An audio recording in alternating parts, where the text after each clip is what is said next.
কি বন্ধুরা ভাবছেন আজকে আবার আমি এটা কি খাচ্ছি? হ্যাঁ, আজকে কিন্তু আমি পান্তা ভাত খাবো। অনেক দিন পরে এই খাবারটা খাচ্ছি। তো পান্তা ভাত তো অনেকেই খেয়ে থাকেন, আলু ভর্তা মানে যে কোনো ভর্তা, শুকনা মরিচ, কাঁচা পেঁয়াজ, কাঁচা মরিচ বা ইলিশ মাছ ভাজি। তো আজকে আমি কি দিয়ে খাবো দেখেন, এখানে কিছু লবণ নিয়েছি, যেহেতু পান্তা ভাতে লবণ একটু লাগবেই, আর নারকেল কোড়া আর তালের পাটালি, এখানে খেজুরের পাটালি হলেও ভালো লাগবে। তো এটা কিন্তু অনেক মজা খেতে।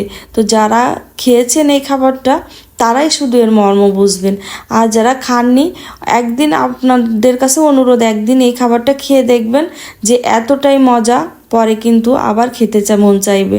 তো কিন্তু এটা আজ আমিও অনেক দিন পরে এই খাবারটা খাচ্ছি, আমার খুব মজা লাগে। তো অনেক তৃপ্তি সহকারে কিন্তু আমি এই খাবারটা খেলাম, মানে নারকেল কোড়া আর পাটালি। তো মানে হেভি টেস্ট, আসলে বলে বোঝাতে পারবো না। আপনারা একদিন খেয়ে দেখবেন, আর যারা খেয়েছেন তারা তো বুঝবেনই।